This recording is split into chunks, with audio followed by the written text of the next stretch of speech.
This course focuses on dynamic programming, but I want to take a moment to talk about a few other techniques that will be used in implementing dynamic programming. So let's talk a bit about recursion. If you already know what recursion is all about, then you are welcome to skip this lecture, but I do recommend that you stick around. Alright, so what is recursion? So when a function calls itself, then it is known as recursion. For example, let us assume that we have a function func in which the input parameter is input. So we can see that we are calling the same function from inside the function. So this is an example of recursion. So what type of problems we can solve using recursion? Any problem that can be expressed by a recurrence relation can be solved using this technique.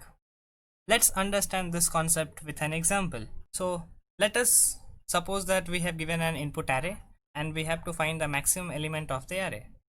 So if the input array is 1, 4, 3, 6, 2, 8, 9, 7, so we should output 9. Now, how do we solve this?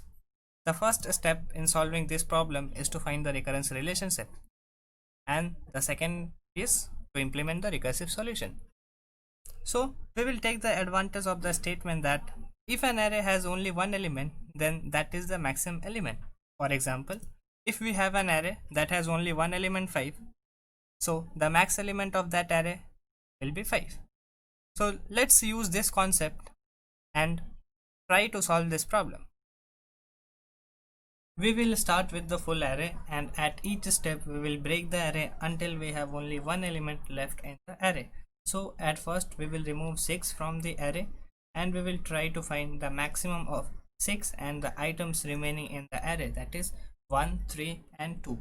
So to find the maximum of 1, 3 and 2, we will break the array further. So we have to find the maximum of 1 and the array 3 and 2. Now we have two elements in the array, so we will break the array further. So we will have maximum of 3 and 2. Now we have only one element in the array, and we know that if an array has only one element, that is the maximum of the element. So this will return 2. Now the maximum of 3 and 2 is 3, so this will return 3. So we have max of 1 comma 3, so this will return 3. Now we have to find the maximum of 6 and the returned value, that is 3.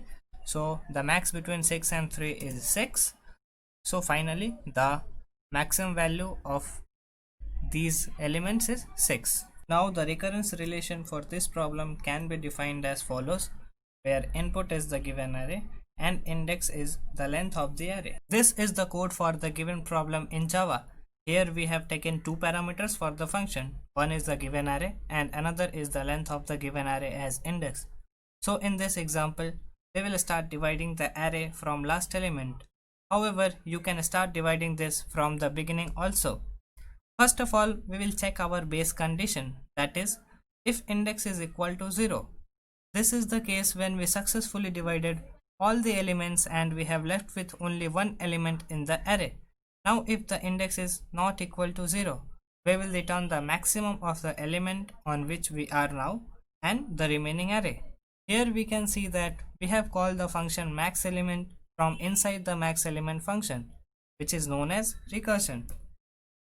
This is the Python version of the code. Now that you know what recursion is, let's talk about some more common problems on recursion in the next video.